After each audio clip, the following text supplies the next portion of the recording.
明心见性，开悟觉醒。我们每一个修行者在修行的过程中都会经历3个主要的基本阶段。第一个就是开悟觉醒，在保持灵性光明的状态下，然后觉知到当下我在做什么。用第三者，用观察者在觉知到自己在当下在做什么的时候，那个时候是真正的开悟觉醒，好吗？开窍的那个过程，就是你觉知到当下，觉知到我为什么要来到这个世界上，我为什么要活着。你觉知到这么一个当下，当你开窍的那一瞬间，你就开悟觉醒了。开悟觉醒了之后，你要进入第二个阶段，第二个阶段就叫悟后起修。当你觉醒了之后，你知道自己当下在做什么，你的人生的目标是什么的时候，你就开始渐渐的观察自己的行为，觉知自己的行为，觉知自己的情绪，贪嗔痴慢疑，时刻注意自己的贪嗔痴慢疑和自己的心魔一直做斗争的时候，那时候就开始悟后起修了，对吗？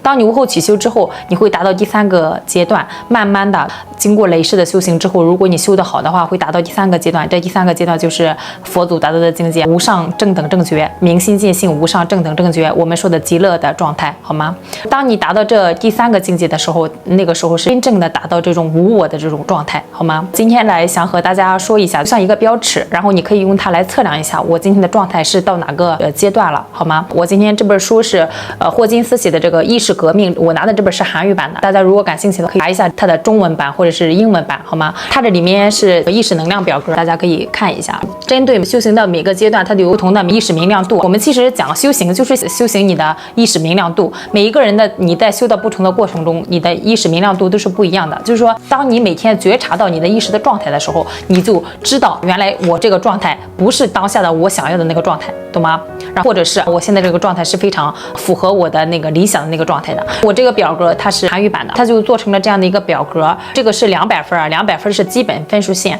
，200分以下都是这种负能量，就痛苦的，然后自尊心啊，然后什么愤怒表现在兽性的一些方面，就是在200分以下。这个能量有正一定有负，你有正能量一定有负能量，所以说我们必须要压制我们的心魔，你必须要控制你的心魔，你控制你兽性的一部分。然后如果是你在200分以下，这就证明你在哪个阶段，就证明你还在没有开悟觉醒的阶段，好吗？这就是第1个阶段。当你悟后起修了之后，就会进入200分以上。进入这个200分以上，你每个人都保持着觉醒的状态，每天每分每秒你都在觉知自己的当下是一个什么样的状态，你会观察你的贪嗔痴慢疑起的每一个情绪。然后所以说在200分以上，就证明是悟后起修的一个阶段了。这上面的这个从200分到600分都是爱，都是一些正能量，都是所有的你相当的责任感，这所有的你正能量都是称之为 power， 所有的能量都叫正能量，这就叫悟后起修。当你修行到第3个阶段，就是700分到1000分，这个是无我的状态，无我的状态就